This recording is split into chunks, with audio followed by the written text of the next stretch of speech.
찬송 마치고 시작하도록 하겠습니다.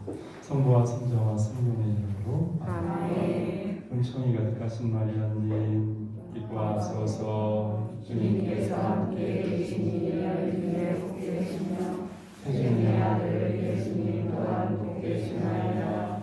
천주의 성모 마리아님 이제와 저희 죽을 때 저희 죄인을 위하여 불러주소서. 아멘. 성부와 성자와 성령의 이름으로 아멘. 우리가 시작하도록 하겠습니다. 아까 사전에 말씀드린 대로 페이지 확인해 보시고요.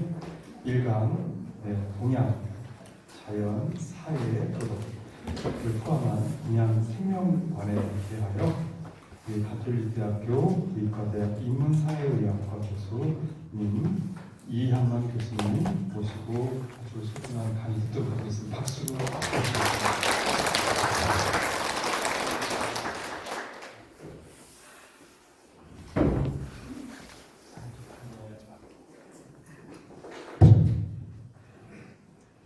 이렇게 여러분들 다시 뵙게 돼서 너무나 반갑습니다.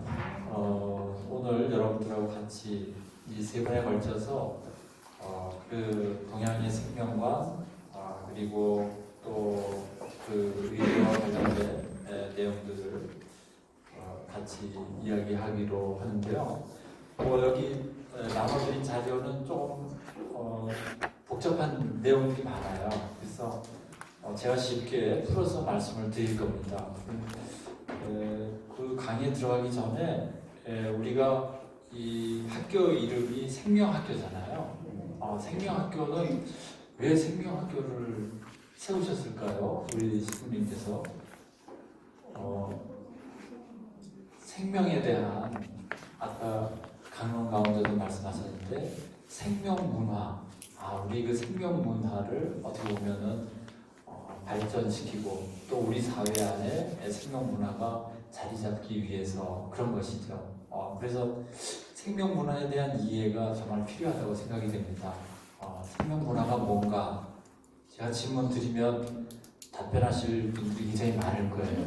근데 왜냐 우리가 생명문화 안에 살고 있기 때문에 그렇죠. 각자 이제 이해하시는 그런 생명문화가 있는데 저도 생명문화를 좀 더 쉽게 이해하기 위해서 하나의 구도를 제가 그렸어요. 저는 이제 그 학생들을 가르치니까 좀 쉽게 이해할 수 있도록 그런 구도를 좀 보여드릴게요. 이 생명문화 하게 되면은 여러 가지 차원이 있다. 그래서 생명문화는 아주 그 생명문화를 이루는 원리적인 차원이 있고요. 또 그 생명문화를 좀 제도적으로 어떻게 해야 될까 그 제도적인 차원이 있고요. 그 다음에 나는 어떤 생명문화 속에 사는가 나의 생명문화에 대한 이해를 돕는 그러한 현실적인 차원의 생명문화가 있습니다. 그래서 오늘 제가 말씀드릴 수 있는 것은 첫 번째 원리적인 차원을 우선 주로 말씀을 드리려고 해요. 그런데 이 원리적인 차원이라는 것은 생명문화를 구성하고 있는 거죠. 생명문화를 어떻게 구성하고 있는가. 문화라는 것은 일구는 거거든요. 문화라는 개념 자체가 그 컬처, 이렇게 경작하는 거예요.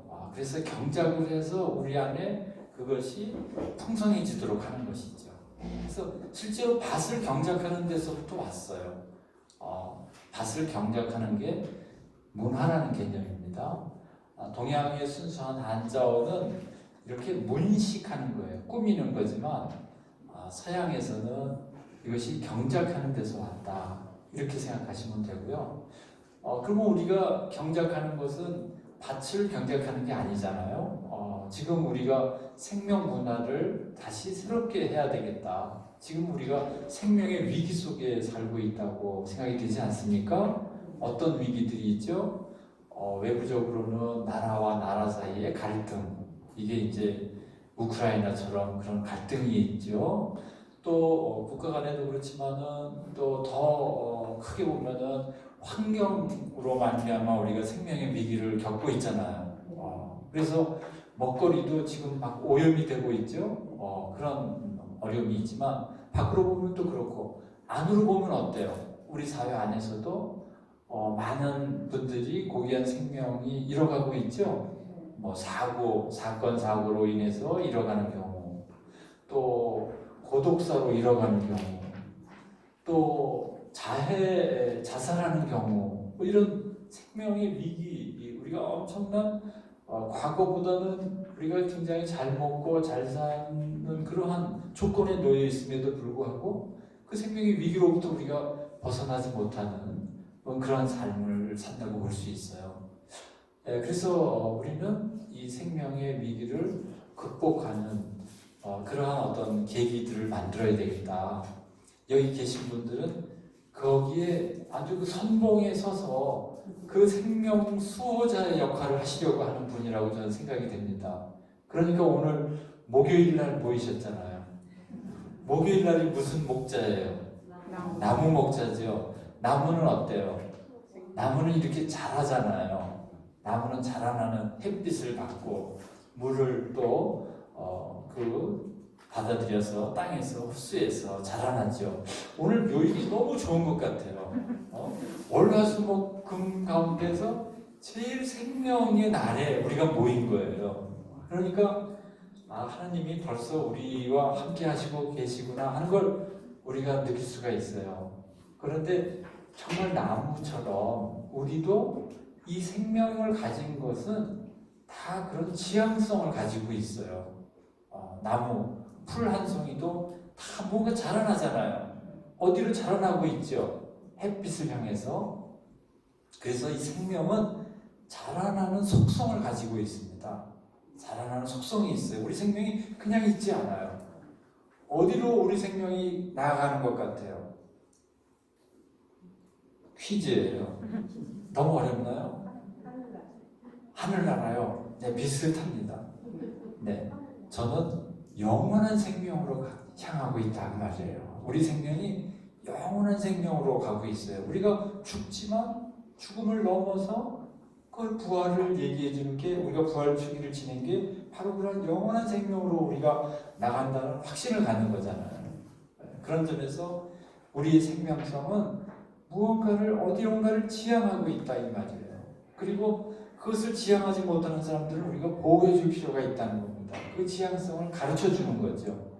그런 점에서 우리가 생명의 수호자가 될 수 있다고 저는 생각이 됩니다. 그래서 그러면 지금까지는 그런 생명에 대한 생각들을 하지 않았을까요? 아니죠. 이미 오랜 전통, 수천 년 동안 인간은 생명의 소중함을 알고 있었어요. 그래서 우리가 십계명이 아니더라도 우리 옛날에 국사책에서 그런 거 배웠잖아요. 8조 금법 뭐 그런 거 배웠죠. 거기에도 다른 사람의 생명을 해쳐서는 안 된다. 그런 것이 있어요. 또 불교가 들어오니까 살아있는 생명을 소중하게 여겨라. 그래서 살생에 대한 이야기가 있잖아요. 그런 것처럼 생명에 대한 이야기가 우리 문화 안에서 이미 오랫동안 자리 잡고 있다는 걸 우리가 알고 있어요. 그래서 생명은 이미 인간이 언어를 사용하면서 생명에 대한 이야기를 엄청나게 많이 만들어냈습니다. 나 자신도 지금 생명의 이야기를 하고 있는 거예요. 그렇죠? 혹시 일기 쓰시는 분도 계시고, 일기가 아니더라도 가끔 시도 쓰시고 산문도 뭘 하시면 그게 다 생명의 서사가 되는 거죠. 그렇죠? 내가 살아있는 이야기. 제가 어디 연세 많으신 분들을 이렇게 만나 뵙게 되면은 꼭 지금까지의 살아온 생애를 기록하시라고 권해드려요. 그게 왜냐? 우리가 기록을 한다는 것은, 글을 쓴다는 것은 나를 고백하는 행위거든요. 나 좋은 점만 써야지. 그런 분 계십니까? 아니죠. 내가 나를 고백할 때는 솔직하게 쓰는 거죠. 나는 왜 이때 이렇게밖에 생각을 못했을까? 그렇지만 그 나의 부끄러운 모습을 고백하는 것보다 더 고귀한 것은 없어요. 저도 제가 철학을 전공했지만요, 그 철학자들은 굉장히 좋은 얘기만 써놨을까요? 아니에요. 만약에 좋은 얘기로만 이렇게 포장했다면 우리가 읽을까요? 안 읽어요. 금방 알아요. 이 사람 굉장히 과대 포장했구나. 그런데 어떤 철학자는 솔직하게 다 고백을 해놨어요. 우리가 아우구스티누스의 고백록 왜 읽습니까? 어렵지만은 그 고백록에 솔직한 하나도 거짓이 없이 자기를 밝혀놨기 때문에. 또 누구의 고백록이 있어요? 토마스 머튼의 7층산이라는 책이 있어요. 그 책도 고백록이에요. 자기 인생을 다 거기다 고백을 해놨거든요. 제가 철학자로서 읽은 그 고백록은 일기책인데 비트겐슈타인이라는 철학자가 있어요. 아주 천재 같은이 아니라 천재죠. 그분도 보면은 어떻게 이런 내용을 다 썼을까 그 정도예요. 아주 자기의 그 내면을 거짓 없이 다 적어놓는 것. 그것이 저는 생명의 서사라는 생각이 들어요. 나의 생명에 대한 이야기, 우리 공동체에 대한 이야기, 그렇죠? 우리 또 국가에 대한 이야기도 있잖아요. 역사라는 것도 사실은 그 생명에 대한, 공동체 생명에 대한 이야기란 말이에요. 그래서 우리는 오랜 전통을 가지고 생명의 이야기를 해왔다 하는 것이죠. 그래서 제가 여기 서사라고 써놨잖아요. 쉬운 얘기로는 이야기예요. 그래서 우리는 생명의 이야기를 지금까지 써온 이야기에 귀를 기울여야 되겠다. 여기에는 좋은 이야기도 있고 또 슬픈 이야기도 있어요. 또 어떤 다리떼기 공주같이 어떤 설화적인 그런 점도 있어요. 그거는 우리 여성의 입장을 대변한 거거든요. 그런 여러 가지 또 소설도 있죠. 소설도 사실은 생명의 서사라고도 볼 수 있습니다. 그래서 이런 이야기들이 바로 하나의 생명 문화의 한 부분을 이루고 있다고 생각이 들어요. 또 우리는 의례라는 부분이 있어요. 의례. 네. 의례는 뭐예요? 의식하는 거죠. 우리가 지금 미사를 드렸잖아요. 이것도 의례죠. 종교 의례에 속하는 것이죠. 제사 드리는 거. 이거 다 의례예요. 그런데 우리가 꼭 그렇게 큰 의례뿐만이 아니라 우리가 사람이 사람을 만날 때 신부님이 오늘 강의에 대해 소개시켜 주시고 또 저를 소개시켜 주시고 이것도 다 의례거든요. 그거는 뭐예요? 우리가 생명을 존중한다는 거죠. 그분을 인격적으로 존중한다는 하나의 의례적 행위입니다. 그래서 의례는 굉장히 중요한 인간의 삶의 어떤 태도라고 볼 수 있어요. 그 동물에게서 그냥 보통 동물에게서 의례를 찾아보기가 쉽지 않죠. 그렇죠. 애완견이 나한테 의례를 갖추고 있다. 이렇게 얘기하는 분은 좀 거의 없는 것 같아요. 몰라요. 어떤 그 강아지가 주인이 오면 꼭 절을 하고 그렇게 그럴 수도 있습니다. 그런데 그것이 정말 의례를 알아서 그렇게 하는 건가 그렇게 생각되지 않죠. 그렇게 하니까 맛있는 걸 계속 주더라. 이제 그래서 하겠죠. 그래서 인간은 저는 의례적 존재라는 것입니다. 그리고 또 인간은 축제가 없으면 살지를 못해요. 그렇죠? 축제. 우리가 그 사순절 직전에 그 카니발이라는 게 있잖아요. 그래서 그 사순 오기 전에 고기도 많이 먹고 좀 즐기고 그 다음에 또 고개 숙이고 살아야지 그럴까요? 아무튼 인간은 축제를 한다는 건 뭐예요? 생명성을 이렇게 확 발현시킨다는 거예요. 생명성을 밖으로 드러낸다는 것이죠.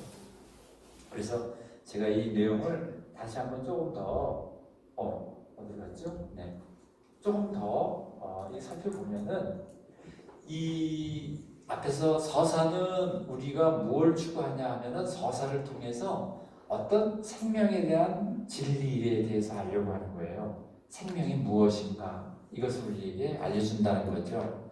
그런데 그것은 어떤 비유를 통해서 그리고 또 신화를 통해서 우리에게 알려줘요. 제가 바리떼기 신화를 얘기했죠. 서사, 설화 그런 신화, 단군 신화 이것도 생명의 신화죠. 굉장히 좋은 신화예요. 우리 민족의 가장 이상적인 모습이 단군에게 있는 거거든요. 단군이 실존 인물이라고 생각하지는 않습니다. 저는 단군은 우리 민족이 가장 이상적인 인간을 어떻게 생각했는지를 보여주는 거예요. 하늘의 존재와 땅의 존재가 만나는 것, 거기에서 우리가 하늘의 어떤 영을 받는 것, 땅의 기운을 받는 것, 그래서 우리가 이루어졌다는 것이죠. 그래서 또 사람들을 이롭게 한다는 홍익인간, 제세이와 뭐 이런 개념들이 있잖아요. 그래서 그 서사는 진리를, 가치적으로는 진리를 지향하는데 우리에게는 비유라든지 혹은 신화를 통해서 우리에게 가르쳐준다. 실제로 성경 말씀도 그렇습니다. 성경 하나님의 가르침은 어떻게 돼 있어요? 비유와 기적, 두 가지 형태로 돼 있잖아요. 성경을 보면은 하나님의 가르침은 비유와 기적으로 이루어져 있어요. 그 하부 구조가 그렇게 돼 있어요. 그래서 그 비유와 기적을 잘 살펴보면은 하나님의 가르침이 무엇인지를 우리가 이해할 수가 있어요. 그리고 의리라는 것은 우리가 윤리적인 삶을 살도록, 그런 가치를 갖도록 도와준다고 말입니다. 윤리적인 삶을 사는 것.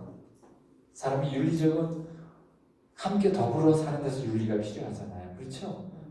물론 자기 혼자 있어도 의리를 지키는 사람이 있습니다. 자기를 존중하기 때문에 그런 것이죠. 그래서 인간이 무엇을 하는가? 이것을 저는 수행이라고 볼 수 있어요. 수행한다는 건 뭐죠? 어떤 자기를 닦는, 내가 무엇을, 보통 수행하면 어떤 분들이 수행을 많이 하세요? 수도자들.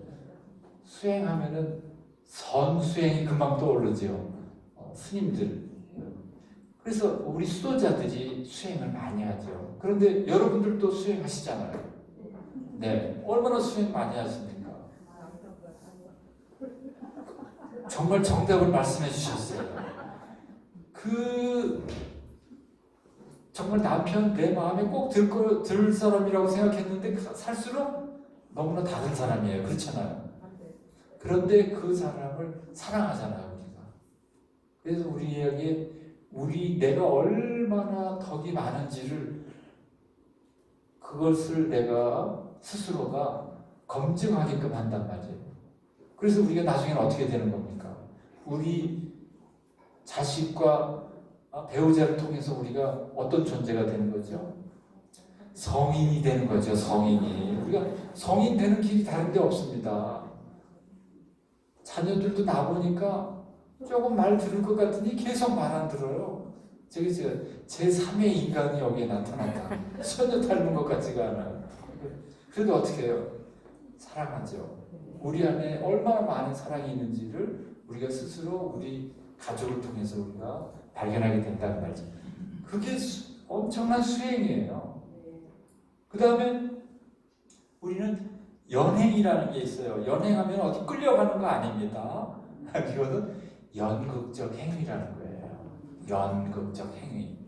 우리가 집에 있을 때 마음 기분 나쁘다 그래서 기분 나쁜 거 밖에 드러내실 수 있어요? 안 하죠. 왜요? 그 상대를 존중하기 때문에. 그것을 우리가 연행이라고 그래요.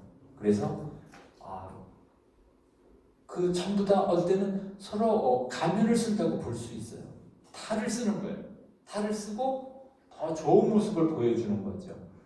그것은 상대를 존중하는 마음이다. 그게 의례라는 거예요. 저는 그렇게 생각을 해요. 의례는 수행의 측면이 있고 연행의 측면이 있어요. 연극적인. 그래서 우리가 다 하느님이 우리에게 나타난 모습은 뭐예요? 하나님도 우리에게 얼굴을 가지고 나타나시잖아요. 그래서 삼위일체에서의 삼위는 얼굴이에요. 하나님이 우리에게 어떤 모습을 가주셨다. 그것을 우리에게 보여주신다는 거죠. 우리도 얼굴이 있어요. 그 얼굴을 가지고 우리가 이야기하는 것이죠. 진짜 제 얼굴 보면 어떨까요? 도망갑니다. 그러니까 우리는 서로 그런 좋은 관계를 통해서, 의례를 통해서 그 윤리적인 가치, 선을 이룬다고 볼 수 있어요. 네, 그다음에 축제. 축제라는 건 뭐예요? 축제는 굉장히 우리가 일치를 이루는 것이죠. 그래서 축제할 때 따지는 사람이 있어요, 없어요? 없죠. 축제하면 우리가 다 받아들여요. 그 상대가 어떤 행위를 하든 다 받아들이는 게 바로 축제거든요. 그래서 축제 안에서 우리가 일치를 느낄 수가 있어요. 그리고 앞서 말씀드렸듯이 축제라는 것은 역동성이 우리에게 드러나요. 그렇죠? 생명력. 그 우리 뭐 본당에서 무슨 잔치한다 그러면 막 언제 저런 힘들이 나오는가 그러잖아요. 네. 또 가족도 마찬가지죠. 가족이 만나서 이런 일치를 이뤄내는 것. 그래서 저는 이 생명의 문화라는 것은 이 세 가지 요소가 가장 핵심적이다. 이 세 가지 요소를 잘 균형이 이룰 때 생명 문화가 발전한다는 것이죠. 서사가 없으면 어때요? 너무나 내용이 없는 그러한 어떤 생명 문화가 되는 거예요. 그래서 이 서사라는 것은 이야기는 우리 안에서 그 생명의 이야기를 계속 만들어내고 새로운 이야기를 만들어내고 또 새롭게 해석하는 그런 과정이라고 볼 수 있는 것이죠. 그리고 그러한 의례, 마지막 시간에 제가 여러 가지 의례를 말씀드리겠지만 생명의 의례 그러한 내용들을 우리가 잘 이해할 필요가 있다. 그리고 그런 역동성, 창조성, 일치 이것이 저는 축제의 한 부분이라고 그 가장 중요한 의미라고 생각이 됩니다. 우리가 미사 때 같이 빵을 나누잖아요. 이 빵을 나누는 게 축제거든요. 너무나 우리는 거룩하게 모시다가 보니까 그 축제 분위기를 종종 잊어버리는데 사실은 우리 내면에 그런 깊은 희열이 있는 거죠. 한 형제인 것, 같은 빵을 나눴다는 것, 이것이 우리를 일치시킨다는 거죠. 그게 엄청난 생명력이고 우리를 영원한 생명으로 이끌어가는 부분이라고 말씀드릴 수 있겠습니다. 그래서 이러한 이제 전제를 가지고 우리가 공부를 조금 할 필요가 있다. 저는 이제 그런 생각을 해보게 됩니다. 이게 너무 글이 작아가지고서 잘 안 보이실 거예요. 그렇죠? 네. 그래서 저기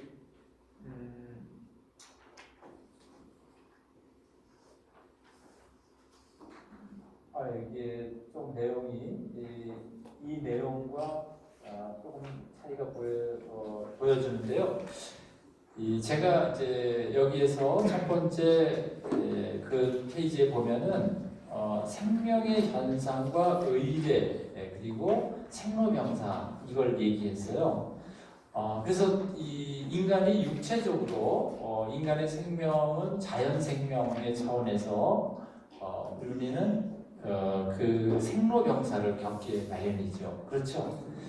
그래서 그 생로병사라는 개념은 불교에서 왔어요. 그런데 이 불교는 우리의 삶 자체가 고뇌다, 고통이다 이런 얘기를 하죠. 그래서 이 고통을 극복해야 되겠다. 이제 이러한 얘기를 합니다. 그런데 그 고통 가운데 하나가 생로병사예요. 육체적인 생로병사. 그 다음에 사회적 관계 안에서는 고통이 어떤 게 고통이 있어요. 사랑하는 사람을 이별하는 게 고통이에요. 그렇죠? 사랑하는 사람. 그러나 우리는 그 고통을 극복할 수 있죠. 네. 하나님 안에서 우리가 만날 수 있기 때문에. 또 하나의 고통은 뭐예요? 미워하는 사람 얼굴 마주하는 거예요. 그렇죠? 네. 저는 이 고통을 우리 교회에서 얘기하는 그 지옥과 관련 지어서 좀 풀어봐요. 우리가 천국, 연옥, 지옥을 얘기하죠. 여러분 천국은 어느 곳이 천국이에요? 가장 기쁠 때요. 네, 그렇죠. 하나님 안에 있을 때. 네, 우리가 하나님 안에 있을 때. 저는 그 하나님 안에 있을 때도 천국이라고 생각하고요. 사랑하는 사람 얼굴을 마주하고 있을 때, 그때가 천국 아니겠어요? 예를 들면 그 손주를 봤어요. 손주가 너무 이뻐. 그 손주하고 얼굴을 마주대고 있어요. 그러면 어때요? 그때가 천국이죠. 그렇죠. 그러면 언제가 지옥일까요? 여기 불교에서 얘기하는 것처럼 미워하는 사람을 얼굴을 마주하고 있는 사람이에요. 그 사람을 그래서 저는 천당과 지옥은 장소의 개념이 아니다. 관계의 개념이다 그 말이에요. 우리가 좋은 관계를 가지면 그 사람과 나는 늘 어떤 상태에 있어요? 천국 상태에 있어요. 그렇죠? 늘 그게 연장이 되는 거예요. 그런데 어느 죽은 다음에 어디로 내가 천당을 갈까? 아니에요. 그런 장소는 없어요. 내가 하나님 안에 있는 게 천국이고 내가 사랑하는 사람과 함께하는 것이 천국인 것이죠.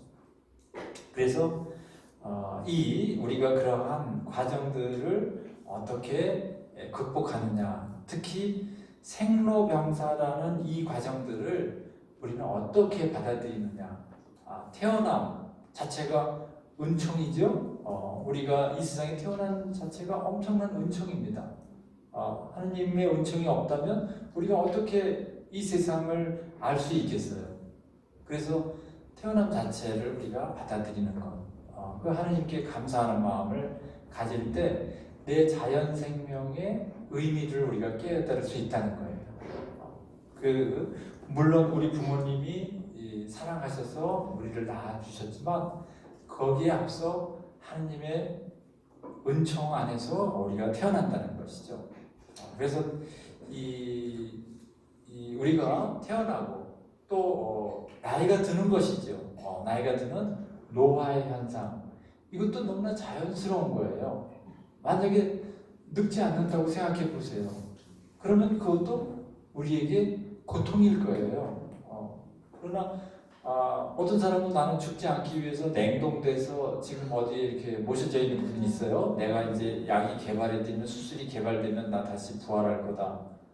그 사람은 어떤 시대에 살까요? 아무도 모르는 그런 사회적 관계 안에서 살기에 혹시라도 살지 안 살지는 우리가 두고 봐야죠. 확실히는 모르겠어요.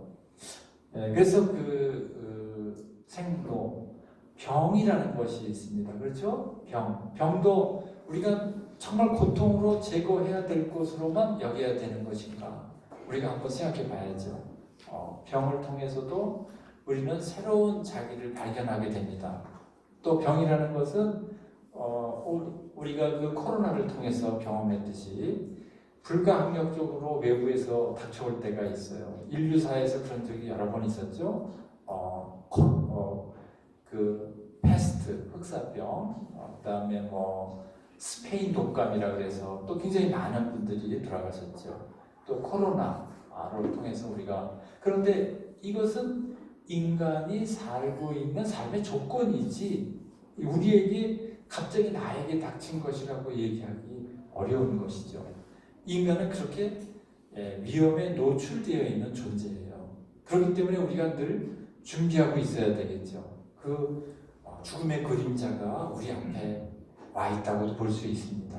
그래서 늘 그러한 준비를 하고 또 주님께 다가갈 수 있는 그런 마음의 준비를 우리가 하고 살아야 되는 것이죠. 그리고 정말 죽음이라는 건 무엇일까? 죽음이라는 것은 단순히 영혼과 육신이 분리되는 것일까? 공자님 제자가 물어봤어요. 공자님, 죽음이 무엇이죠? 그랬더니 자로라는 굉장히 용감한 제자예요. 그랬더니 공자님이 뭐라고 대답하셨을까요? 너는 삶도 모르면서 죽음을 알려고 하느냐? 그렇게 답변을 주셨어요. 그분의 답변은 뭐예요? 죽음이라는 것은 삶과 분리되어 있는 게 아니다. 죽음이 바로 삶의 한 부분이다. 이렇게 이해할 수 있습니다. 그렇죠? 죽음은 우리가 경험할 수 있을까요? 우리가 경험할 수 없는 게 죽음이잖아요. 경험하면 어때요? 이미 죽은 거예요. 그러니까 우리는 경험할 수가 없어요. 그래서 우리는 다른 사람들의 죽음을 통해서 죽음을 이해하고 죽음을 간접적으로 경험할 뿐이죠. 인간은 죽는 존재다. 그래서 생명현상, 생로병사라는 생명현상 안에 인간이 서사와 의례와 축제의 의미들을 다 가지고 있어요. 그렇죠. 아기가 태어나면 어때요?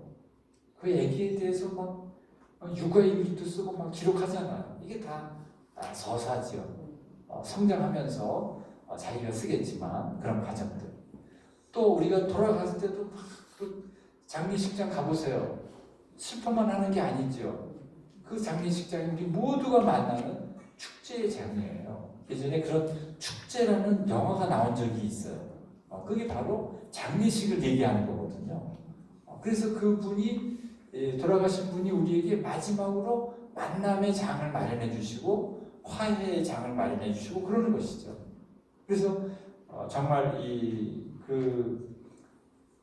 생로병사라는 우리의 삶의 주기는 상당히 우리의 삶의 의미들을 새롭게 해주는 그런 과정들이라고 볼 수 있어요.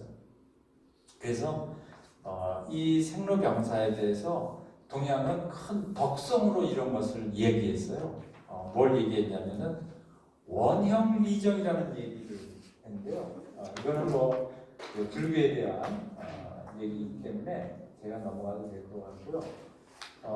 이 그리스에서 계절을 통해서 인간의 생명의 변화를 이렇게 이해하도록 했다면 중국에서는 봄, 여름, 가을, 겨울 계절이 이 원형리정이라는 덕성으로 그것을 이해했어요. 그러니까 하나의 계절도 그 안에 하나의 의미들을 가지고 있다. 그리고 그 의미들 안에서 우리는 그런 덕성들을 키워간다는 것이죠. 그래서 그런 덕성에 대한 이야기들을 제가 해드릴 수 있습니다. 지금 좀 많이 넘어왔어요. 10쪽에 보시는 겁니다. 10쪽에 보시면 원형리정이라는 게 있죠. 그래서 이 원이라는 건 봄이에요. 씨앗이 이렇게 튀어나오는 것, 솟아나오는 것. 그 다음에 형이라는 것은 자라는 것. 리라는 것은 열매를 맺는 것. 정이라는 것은 다시 씨앗으로 남는 것. 이렇게 볼 수 있는 것이죠. 여기에 제가 우리가 주역이라는 책에 나오는 괴에 대해서 얘기를 했거든요. 괴. 그래서 그 운행이 되는 그 사계절을 12개의 괴상으로 그려낸 것을 12벽괴라고 하는데요. 그 12벽괴의 겨울 끝에 그걸 이제 곤괴라고 얘기합니다. 그 곤괴 전후에 있는 괴에 대한 이야기예요. 박이라는 괴는 박탈하다의 뜻에서 있는 거거든요. 여러분 태극기 보면은 괴상이 있죠. 네, 굉장히 우리나라 사람들 철학적이에요. 그 괴가 이 천지 변화를 요약해 놓은 거거든요. 네, 거기에 전부 짝대기가 끊어진 거에 곤괴예요. 그게 그다음에 짝대기 이렇게 세 개 있는 게 무슨 괴예요? 건괴죠. 그래서 건곤감리라고 하잖아요. 그래서 건은 하늘을 얘기하는 거고요. 곤은 땅을 얘기하는 거예요. 그런데 계절로 치면은 겨울을 얘기하는 거예요. 아주 추운 겨울. 그런데 그 추운 겨울 전에가 박괴예요. 그런데 박괴는 뭐냐면은 아래에 이렇게 짝대기 끊어진 게 3개, 5개가 있고 맨 위에 하나만 짝대기가 있는 게 박괴거든요. 그럼 뭐냐? 자기 겨울에 감나무에 저 끄트머리에 감이 하나 달려있는 거 있죠? 그런 형상이에요. 그게 이제 마지막까지 달려있다가 어떻게 돼요? 아주 추운 겨울이 오면은 떨어지는 것이죠. 그런데 그 열매를 먹지 않는다 그래요. 왜? 그것은 새로운 생명을 주는 열매다. 그래서 그 열매 이름이 뭐냐면 석과예요. 석과, 딱딱한 과실. 그래서 저기 시골에 가면은 저기 농가 벽에다가 이렇게 막 씨들 이렇게 말려놓은 거 있죠. 네, 옥수수도 있고 뭐 여러 가지 그런 씨들을 우리는 석과라고 그래요. 그래서 석과는 불식한다, 먹지 않는다는 거예요. 왜 먹지 않아요? 생명의 씨알이기 때문에 그래요. 생명의 씨알이에요. 그러니까 동양에서는 완전히 죽어서 소멸된다는 생각을 갖지 않았어요. 그렇기 때문에 동양에서는 오히려 부활 사상을 받아들이기가 더 쉬워요. 왜냐? 새로운 생명의 모습으로 나타나기 때문에. 그래서 그 곤괴, 박괴에서 곤괴로 갔다가 그 다음에 나오는 게 바로 복괴예요. 그 복괴는 맨 아래 짝대기가 있고요. 그 위에 다 끊어진 게 그건 뭐예요? 이미 씨앗이 거기에 생명의 씨앗이 숨겨져 있다. 그 말입니다. 그래서 이 아주 역경이 어려운 책이거든요. 그게 점 보는 책인데요. 그냥 점 보는 게 아니라 우리 생명이 지금 어떤 상태에 있는가를 보는 거예요. 그것은 나 좋은 일이 있어야지 그게 아니라 내가 지금 어떤 상태에 놓여져 있으니까 내가 어떻게 해야 하겠다. 수행을 하기 위한 점책이에요. 그런데 지금 명리 이런 데서 그걸로 다 사주 관상 다 보는 거 아니겠어요? 그것은 그런 의미는 그 안에 담겨 있지 않아요. 그리고 항상 공적인 의미에서만 보는 거예요. 사적으로 내가 무슨 좋은 일이 있을까 없을까 몰라요. 그거는. 그게 이제 점사인데요. 그래서 이 동양에서는 만물이 변화하는 가운데 있어요. 그래서 그 생명의 그 변화를 우리가 어떻게 잘 따라갈 것인가, 그 덕목을 키우는 것이죠. 봄에는 봄의 덕목을 키우는 거예요. 그래서 그 덕목의 이름이 원이에요. 원형 리정. 그래서 동양의 인간의 덕목도 거기에 따라서 인의 예지 이걸 따르는 겁니다. 그걸 따라서 인간이 그런 덕목을 세워야 되겠다. 그런 것이죠. 그래서 우리는 그 덕목을 갖는 것, 사시에 따라서 백물이 자라난다. 이 말이 사시사철에 따라서 우리가 이렇게 변한다 하는 것이죠. 그래서 역경에 그런 말이 있어요. 변하면서도 변하지 않는 것. 그 변하지 않는 것이야말로 큰 변화다. 그것이 이제 어떻게 보면은 천지에 내재되어 있는 생명력이죠. 이 우주 안에서 지금 우리가 발견한 가운데 우리는 행성이잖아요. 우리는 항성은 아니죠. 행성인데 이 행성이 가지고 있는 그 특징이 뭐예요? 물이 있고 생명이 있다는 거 아니겠어요? 지금 다른 행성들에서 우리가 생명체 아직 발견하지 못했죠? 아마 있을지도 모릅니다. 그런데 아직까지 발견하지 못했어요. 그러니까 이 지구라는 자체는 큰 생명체 안에 우리가 있어요. 그리고 우리가 그 작은 생명체로서 그 생명의 또 주역들이죠. 그렇기 때문에 우리의 생명성이 이 안에 내재되어 있다 하는 것입니다.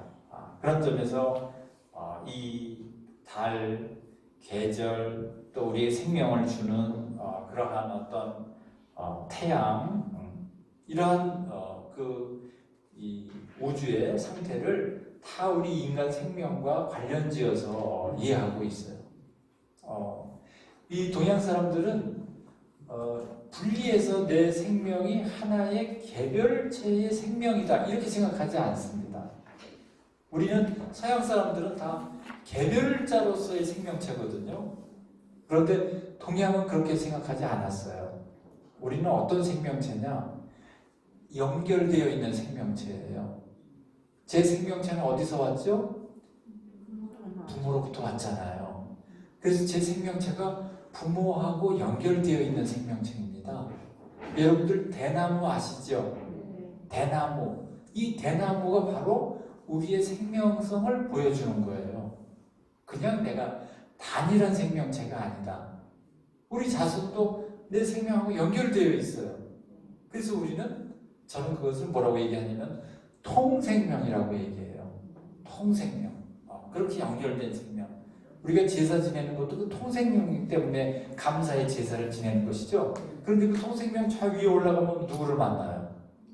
하느님을 만나는 것이죠. 그 하느님을 만나는 것입니다. 우리 신앙의 선조분들이 그래서 천주교를 받아들인 거예요. 그 생명의 끄트머리에 가면 근원적인 생명이 계시다. 그분이 하느님이시다. 그걸 우리가 당연히 받아들여야지. 이런 의미로 받아들이신 겁니다.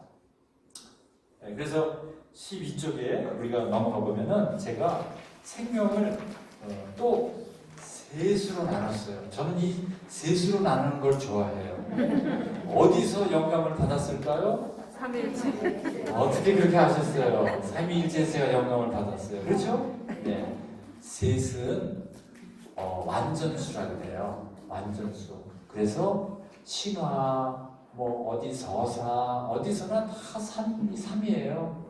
이집트에 가서 그래서 이집트 사람한테 가장 완전한 숫자가 몇이지? 그러면 3 딱 이렇게 얘기해요. 그것은 종교와 문화를 떠나서 완전수이기 때문에. 그래서 저도 이 완전수에다가 한번 맞춰보자 그렇게 해놓은 겁니다. 그래서 지금 말씀드린 게 우리가 자연생명이라는 게 있잖아요. 그렇죠? 자연생명이에요. 우리가 빵을 먹어야 살잖아요. 배고프면 뭐 하지 못하죠. 자연생명이 우리한테 그걸 요구하고 있는 거예요. 그래서 유교적 생명관이지만 동양 생명관 전체를 얘기할 수가 있어요. 뭐 유교라고 꼭 우리가 구분짓지 않아도 됩니다. 그래서 자연생명관을 상당히 중요하게 여긴다 하는 것이죠. 앞에서 말씀드렸듯이 생명은 지향성을 가지고 있잖아요. 그런 지향성. 그래서 자연생명은 그 모든 존재가 자기의 존재성을 유지하려고 하는 거예요. 그리고 그 모든 생명 현상의 근원성, 바탕이 거기에 있어요. 우리가 잘 먹고 잘 살아야 된다. 먹는 걸 굉장히 중요하게 여기는 것, 좋은 음식을 먹는 것. 우리가 신토불이라는 말도 있잖아요. 우리가 땅에서 온 거, 우리가 또 교회에서는 흙에서 온 존재 아니겠어요? 아담이라는 말이 흙과 관련되어 있으니까요. 그래서 우리가 그러한 존재로서 잘 조화를 이뤄내는 것입니다. 지금 우리가 생태적인 이야기를 하고 있죠. 그것은 자연생명하고 밀접하게 관련이 되어 있어요. 그래서 자연생명에 대한 의미들을 잘 구현해야 되겠다. 내가 자연생명으로 잘 살아가는 겁니다. 우리가 늙고 병들고 하지만 그것이 자연 상태에서 자연스럽게 가야 되지 갑자기 어떤 위기가 닥쳐오는 건 뭔가 자연생명에 불균형이 일어났다고 보는 것이죠. 그래서 그런 자연생명이 생명체들 간의 관계를 확인할 수가 있어요. 뭐 좋다고 해서 막 좋은 것만 먹을 수 있겠어요? 더 부담되는 것이죠. 적절히 먹는 것. 우리 몸은 그런 것을 다 알고 있어요. 그래서 자연생명의 차원에서는 몸의 소리를 잘 귀 기울이는 게 필요합니다. 몸이 나에게 어떤 이야기를 하고 있는지, 또 더불어서 내 주변에 있는 사람들과 어떤 좋은 자연생명의 관계가 있는지. 역경에 그런 말이 있어요. 맨 아랫단에 제가 정리했는데요. 천지가 있은 후에 만물이 있다. 그렇죠? 또 만물이 있은 다음에 남녀가 있고, 남녀가 있는 다음에 부부가 있다. 그래서 우리의 보편생명은 이 사랑으로 말미암아서 생기는 것이죠. 사랑으로 말미암아 우리가 그러한 낳는 새로운 생명체를 낳는 것. 요새는 젊은이들이 결혼도 잘 하지 않고 아이도 잘 낳지 않고 유모차가 아니라 견모차라 그래요. 개모차라는 얘기 들었어요. 그래서 이게 큰일 났어요. 그 천지의 덕은 끊임없이 낳아주는 거잖아요. 우리도 인간도 그렇게 낳아주는 존재입니다.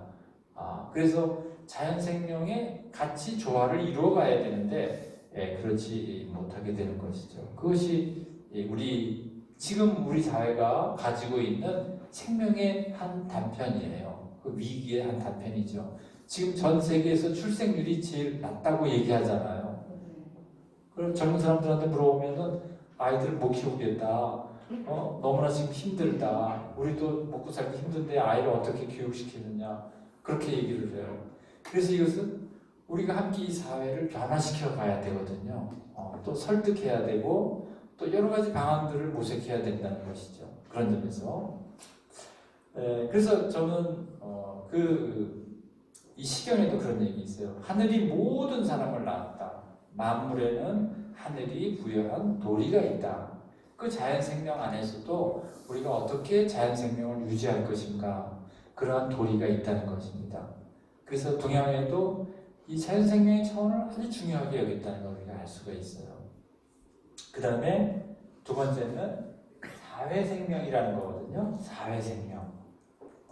유적 생명에서 이 사회 생명이라는 거는 잘 보이지 않으시니까 보지 않으셔도 됩니다. 이 규범적인 사회 생명이에요. 우리가 사회 안에서 서로가 어떻게 잘 어울릴 수 있을까? 이것이 서로의 생명력을 이렇게 유지시켜주고 또 그 생명력을 더 강화하는 하나의 방식이라고 볼 수 있습니다. 규범 생명은 앞에서 말씀드렸듯이 좋은 예를 통해서 우리는 생명력을 지켜줄 수가 있어요. 상대에 대한 어떤 우리가 교통법규를 잘 지키는 것, 그것도 상대의 생명을 지켜주는 거죠. 며칠 전에 너무나 안타까운 일이 생겼어요. 9살 먹은 어린아이가 희생됐잖아요. 그거 왜 그렇게 술 먹고 음주운전을 해서 그렇게 생명을 잃게 하는 거예요? 그것이 우리가 사회 생명을 제대로 지켜주지 못하는 거죠. 다른 사람의 생명을 존중한다면 그렇게 과음하지 않을 겁니다. 또 그렇게 함부로 우리가 그런 태도가 나타나지 않겠죠. 그래서 우리는 이 생명에 대한 그 주변에 있는 생명을 내가 지켜주지는 못해도 내가 늘 가까이 다가가서 지켜주지 못한다 하더라도 내가 생명을 해치는 일을 결코 해서는 안 된다는 것을 우리가 알고 있어야 되겠죠. 그래서 이 육아의 그 가르침을 보게 되면은 공자님의 제자가 또 그런 얘기를 해요. 귀신을 어떻게 섬기면 좋겠냐 이렇게 물어봐요. 그런데 이 귀신을 섬기는 것에 대해서 사람을 섬기는 것이 더 중요하지 귀신을 섬기는 게 더 중요하지 않다 이런 얘기를 하는 거죠. 그래서 이 귀신 우리는 자꾸 다른데 어떤 그 가치와 지향성을 두고 있어요. 그런데 우리 앞에 놓여져 있는 그러한 이웃 또 우리 관계하는 사람들 이 사람들에 대한 깊은 관심이 더욱더 필요하다 하는 것이죠. 그래서 이 사회적 생명으로 나아가도록 하는 것. 공자가 고백록을 썼거든요. 공자는 고백록을 썼는데 어떻게 썼냐면 아주 짤막하게 썼어요. 15에 지학하고 15살이 되었을 때 학문의 뜻을 두고 30에 이립하고 서고 사회적으로 서고 혹은 자립하고 40에 부록하고 50에 지천명하고 60에 이순하고 70에 종심소요 부류구다 그런 얘기를 하셨거든요. 그것을 우리는 고백록이라고 볼 수가 있어요. 근데 보통 사람은 그걸 따라갈 수가 없죠. 그래서 거기에 50의 지천명이라는 말씀이 나옵니다. 50이 돼서 천명을 알았다 하는 것은 사회적 소명을 알았다는 거예요. 천명이라는 것은 사회적 소명을 아신 거예요. 여기 생명학교 오신 분들은 어떤 분이에요? 지천명 하신 분들이에요. 공자님 말씀에 따르면 지천명이에요. 천명이 다른 게 아니에요.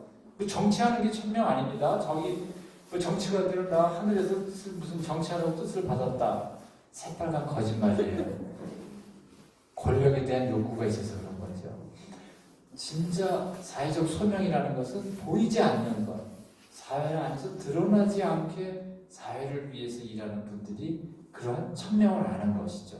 공자님이 그래서 지천명을 말씀하신 거예요. 그래서 그 전까지는 천명은 정치적인 천명인 줄 알았어요. 공자님 이후에 천명이라는 것이 사회적 소명이다. 내가 무슨 일로 이 사회의 부름을 받았는지 알았다. 그 말이죠. 그것은 저는 사회 생명으로 나아가는 것이죠. 나의 생명에 머물지 않고 내가 사회 생명으로 나아간다는 것입니다. 그래서 우리는 어떻게 사회 생명이 가능할까? 내 생명이 위로는 통생명이라고 그랬죠? 또 옆으로는 사회적 생명으로 연대하고 있어요. 내가 나만 잘 살고 그렇게 머무를 수 있을까요? 이번에 강릉에서 산불이 났잖아요.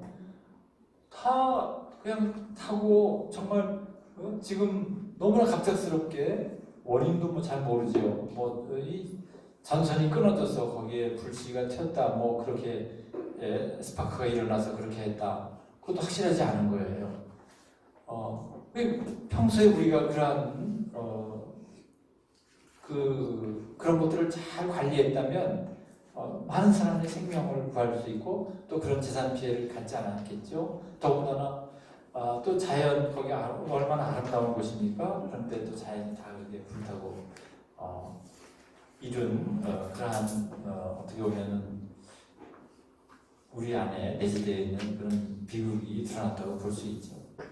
그래서 그 사회생명을 가능하게 하는 것은 우리 안에 인간의 본성이라는 것이 있죠. 그것을 성상근이라고 그래요. 공자님이 인간이 서로를 살피는 본성, 이것을 가깝다 그랬어요. 성상근이 그거예요. 그런데 우리가 지금 생명이라고 얘기하죠. 그 생자가 본래는 성명이에요. 고대에서는 성명이라고 표현을 했어요. 네. 그런데 지금은 생자가 더 부각돼서 쓰이는 거죠. 그렇죠? 네. 앞에 마음심이 있는 겁니다. 그 마음심은 우리가 무엇을 사회적인 지향성을 갖는다는 뜻을 가지고 있어요. 네. 그래서 도덕적 성향인 것이죠. 도덕이라는 것은 같이 어우러져서 같이 잘 사는 그런 모습이 아니겠습니까? 네. 그래서 그러한 사회 생명을 가지고 있어요. 그래서 우리는 남의 고통을 그냥 보고 지나치지 않습니다. 결리사의 견이수명이라는 말이 있거든요. 이익을 보면은 이것이 의로운가, 이 이익이 의로운가 따지라는 거예요. 위급하면은 나의 목숨을 바치는 것, 이것도 하나의 사회 생명이면서 다음에 얘기할 우리가 초월적인 그러한 도덕 생명인데요. 그래서 불인인지심이라는 것은 그 맹자가 말씀하셨는데 남의 고통을 그냥 지나치지 않는 거예요. 어린아이가 우물에 빠졌어요. 아무런 생각하지 않고 빨리 달려가서 어린아이를 구하는 것이죠. 누가 위험에 빠지면 우리는 달려가는 것입니다. 그게 바로 불인인지심이에요. 다른 사람의 마음, 고통스러운 마음을 그냥 두고 보지 않는다 그 말이죠. 그게 인간이 가지고 있는 성상근이고 도덕심이라고 볼 수 있어요. 그게 다 생명력이죠. 생명의 힘입니다. 그냥 생명은 우리가 그냥 이렇게 살아있다는 것이 아니라 중요한 시점에 그 생명력이 나타난다는 거예요. 그 기운이 나타난다는 거예요. 그것이 동양에서는 아주 중요하게 여긴 가르침이죠. 공자님은 이 생명력은 더 나아갈 수 있다 이렇게 생각을 했어요. 그래서 나는 아침에 도를 들으면 저녁에 죽어도 좋다 이런 말씀하셨거든요. 무슨 말씀인 것 같아요? 아침에 도를 들으면 내가 저녁에 죽어도 좋겠다. 여러분 아침에 도 들으시면 저녁에 이 세상을 가직하실 수 있겠습니까? 아니죠. 우리는 그렇게는 못해요. 그렇죠? 우리는 어떻게 하겠어요? 도가 긴가 민가 알아봐야죠. 그렇죠? 그런데 공자님은 도가 들린다는 것은 바로 이 세상에 도가 실현됐다는 거예요. 그렇죠? 도에 대해서 들을 수 있다면, 우리가 아침에 하나님 말씀을 들을 수 있다면, 하나님 말씀이 실천되는 것을 우리가 들을 수 있다면 얼마나 행복한 거예요. 어디에 살고 있는 거예요, 저희가? 하느님 나라에 살고 있는 거죠. 그러니까 저녁에 석사 가이다 그 말은 더 이상 여한이 없다. 난 내가 원하는 바가 이루어졌다 그 말이에요. 진리 안에 우리가 산다는 것이죠. 진리가 너희와 함께. 예수님도 그런 말씀하셨어요. 그렇죠? 네. 그게 바로 우리의 생명성이 완성되는 것이기 때문에 그 도라는 것은 생명성이 완성되는 겁니다. 그래서 이러한 말씀이 앞에서 말씀드렸듯이 이 공자님도 살신성인이라는 말씀하셨어요. 내 몸을 바쳐서 인을 이룬다 그 말이에요. 그게 바로 도덕 생명이거든요. 우리 생명이 완성되는 것을 동양에서는 도덕이라는 말을 썼어요. 우리 종교적으로는 뭘 써요? 하느님의 나라, 영원한 생명 이런 말을 썼는데 본래 도덕이라는 말은 윤리라는 말이 아니었어요. 완성된 단계를 도덕이라고 했어요. 도덕. 그래서 도덕 생명이다.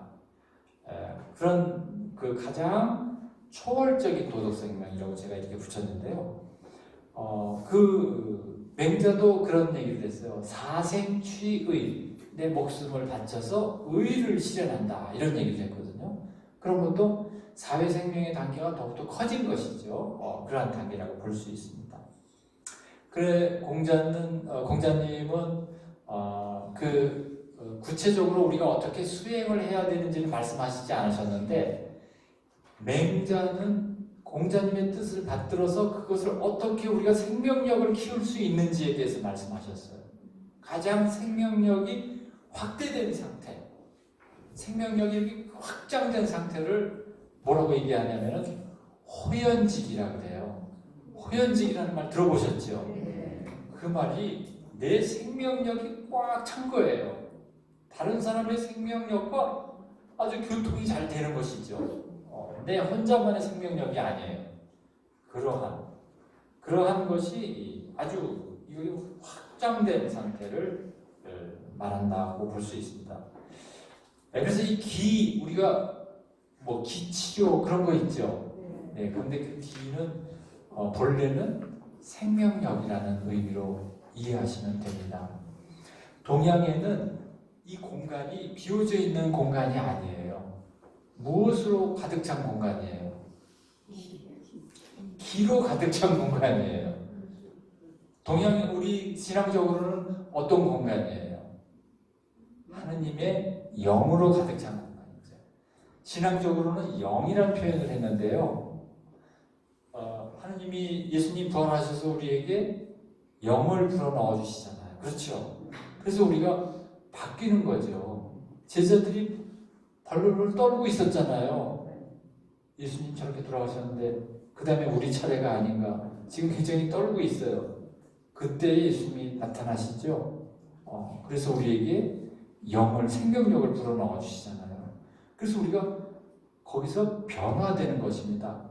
거룩한 변화가 그 부활 사건을 통해서 우리가 변화되는 거예요. 엄청난 우리 은총을 받은 존재 아니겠어요? 아닌가요? 그렇죠. 네. 우리가 그 어떤 걸 잊고 있어요. 우리는 엄청난 두려울 게 없어요. 두려워하지 말라 그러셨거든요. 뭘 두려워하겠어요? 우리는 예수님처럼 부활할 존재인데 우리 생명력의 기운이 이렇게 충만되어 있는데 뭘 걱정하시겠습니까? 그런데 이러한 도덕 생명에 대한 이야기를 중용이라는 책을 읽어보면 이게 잘 나타나 있어요. 중용에 어떤 얘기가 있었냐면요. 오직 천지에 지극히 성실한 자만이 자기 생명을 완성할 수 있다. 그렇게 했어요. 성실성자. 이게 너무나 중요하다는 거예요. 자기 생명을 극진히 발휘할 수 있는 이는 남의 생명도 완수할 수 있다. 이게 뭐예요? 사회적 생명 아니겠어요? 사회적 생명이요. 남의 생명을 완수할 수 있는 나아가서 만물의 생명을 완수할 수 있다. 만물의 생명을 극진히 할 수 있다는 거죠. 그만큼 생명력이 확장된다는 거예요. 얼마나 크게 확장이 되는 거예요. 그래서 그 만물의 생명을 극진히 할 수 있는 이는 천지의 화육을 도울 수가 있다. 천지가 육성되는데 그 생명력이 도울 수 있다는 거예요. 얼마나 우리의 생명력의 그 영역이 얼마나 넓은지 보여주는 것이죠. 천지의 화육을 도울 수 있으면 그는 천지에 참여할 수 있다. 이렇게 얘기했어요. 우리는 여기에서 머무는 존재가 아닙니다. 천지 사이에 나의 기운이 확장될 수 있다. 그렇게 퍼져나갈 수 있다. 이게 바로 호연직이에요. 호연직이라는 것. 그래서 우리는 우리의 생명력이라는 것은 단순히 머무는 그러한 생명력이 아니라 이렇게 확장되어서 넓게 발전될 수 있는 그런 생명력이라는 것이죠. 그래서 제가 너무 그걸 빨리 말씀드렸나요? 그러한 이 생명의 단계를 우리가 가지고 있어요. 그래서 그 자연 생명의 단계에서부터 사회적 생명의 단계, 또 사회적 생명의 단계에서부터 이런 도덕적 생명의 단계. 우리는 그러한 생명의 단계를 이렇게 고양시킬 수 있는 그런 존재라는 것이죠. 그리고 우리의 생명이 조상으로부터 더 올라간 우리 하느님으로부터 내려오는 생명성이라는 것이 행적으로는 사회적 생명 안에서 다 연관성을 맺고 있다는 거예요. 그래서 우리는 단일한 원자적 생명이 아니라 관계적 생명을 가지고 있다는 거죠. 이것이 너무나 중요한 거예요. 내가 살아있다고 하는 것은 내가 좋은 관계를 맺고 있다는 거예요. 내가 좋은 관계를 맺고 있지 않으면 어떻게 돼요? 고독사 있잖아요. 그것은 우리의 책임은 없을까요? 우리의 책임이 있죠. 우리가 그분들의 생명에 대해서 보호해줄 의무가 있는 거거든요. 일본의 지하철에서 어떤 생명을 구한 이수연 학생 이야기가 있잖아요. 그 학생은 뭐예요? 아무도 모르는 사람을 구해준 거예요. 자기의 생명을 바쳐서 다른 생명을 구한 그런 의로움을 행한 것이죠. 그것을 신화학에서는 뭐라고 얘기하냐면요, 우리 안에 잠들어 있는 에토스를 깨웠다 그래요. 그것은 우리는 뭐예요? 에토스라는 거는 누군가를 도울 수 있는, 내가 다른 사람의 생명을 구할 수 있는 그런 나의 생명력을 일깨운다는 것이죠. 그런 사람이 바로 영웅이거든요. 그러면 우리는 영웅이 될 능력이 없나요? 우리도 있다는 것이죠. 그러한 이수연 학생의 행위는 잠들어 있는 우리의 영웅의 잠재력을 깨운다는 거예요. 그것이 생명력으로 우리가 가지고 있는 아주 중요한 생명력이라는 것이죠. 그래서 이 동양의 생명이라는 것은 단순히 어떤 하나의 생명이 살아가고 또 내 생명으로서 내 생명만을 완성하고 여기에서 그치지 않고 관계 안에서 이것이 이루어졌다는 것을 잘 설명해주고 있습니다. 서양의 철학은 개별자를 상당히 중시해요. 그래서 개인에 대한 이야기를 많이 하죠. 우리가 인디비듀얼이라는 말 자체가 개인이라는 뜻이거든요. 개인. 그런데 개인이 중요하죠. 그런데 그 개인이라는 것은 관계를 맺고 있을 때 나라는 개인이 성립이 돼요. 상대가 있을 때 내가 있는 거잖아요. 아무도 없으면 나 여기 있다 이렇게 얘기할 사람이, 누가 들어줄 사람도 없고, 허공에다 나 여기 있어 이렇게 얘기하는 것이죠.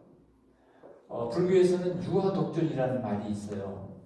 이것은 엄밀히 따져보면은 동양적 사유하고는 상당히 다른 거예요.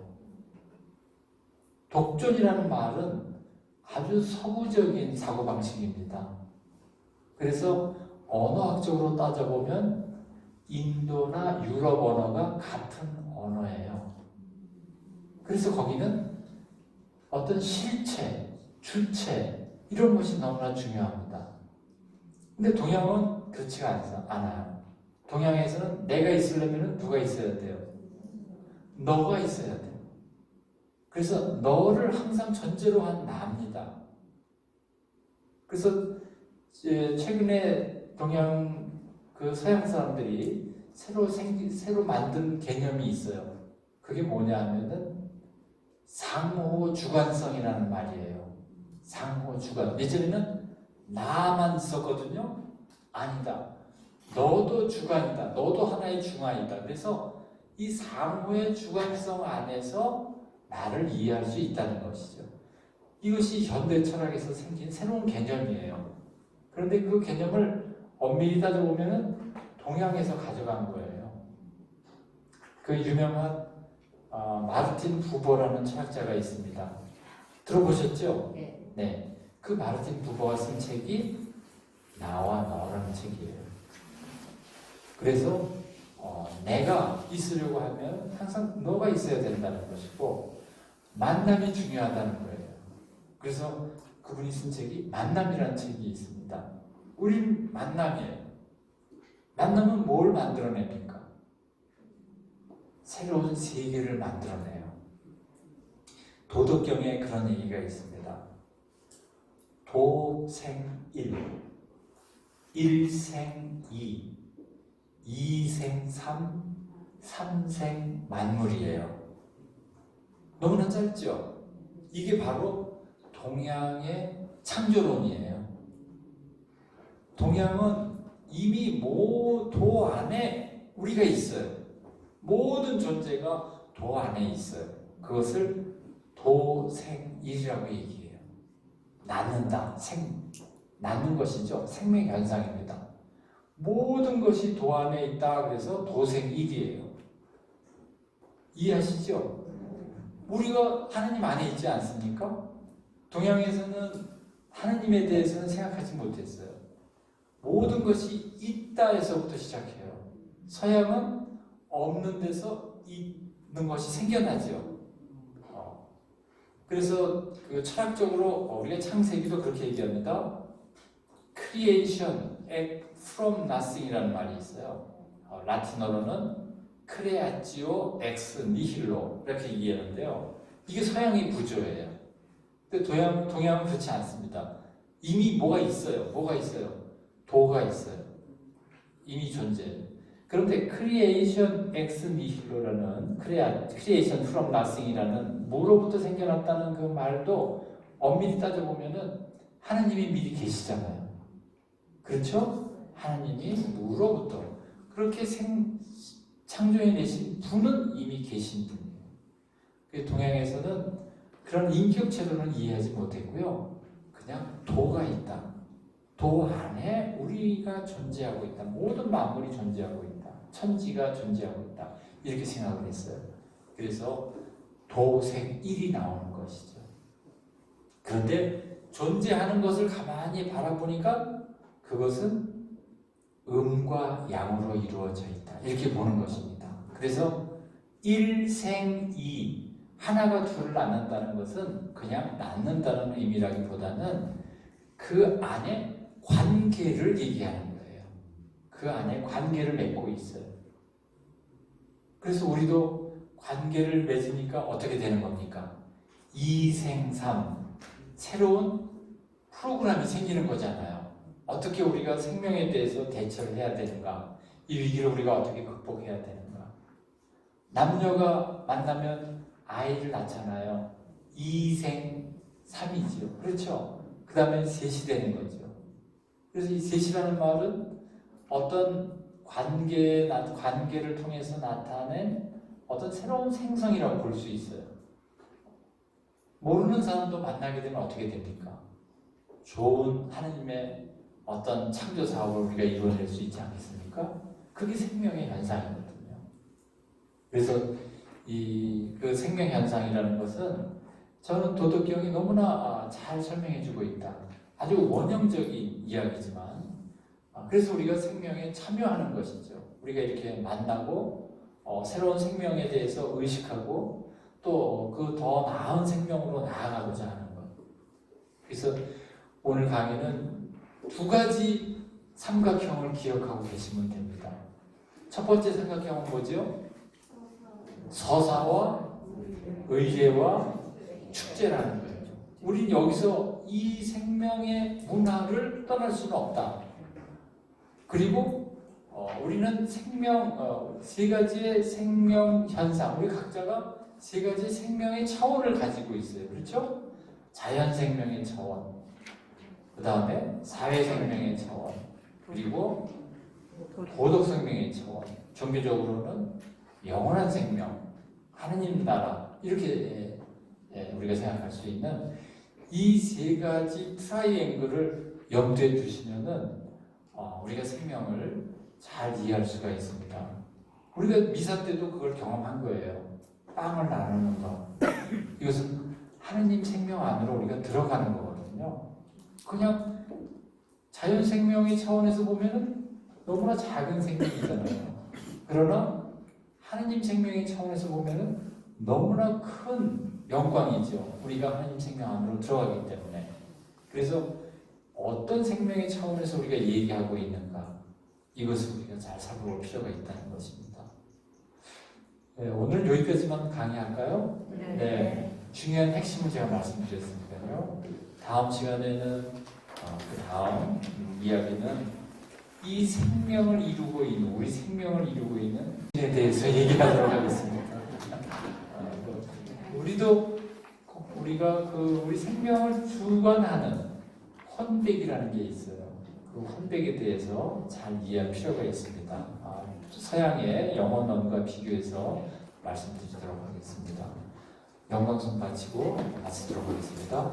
성부와 성자와 성령의 이름으로 아멘. 영광이 성부와 성자와 성령께 성부와 같이 예수와 성령님 아멘. 성부와 성자와 성령의 이름으로 아멘.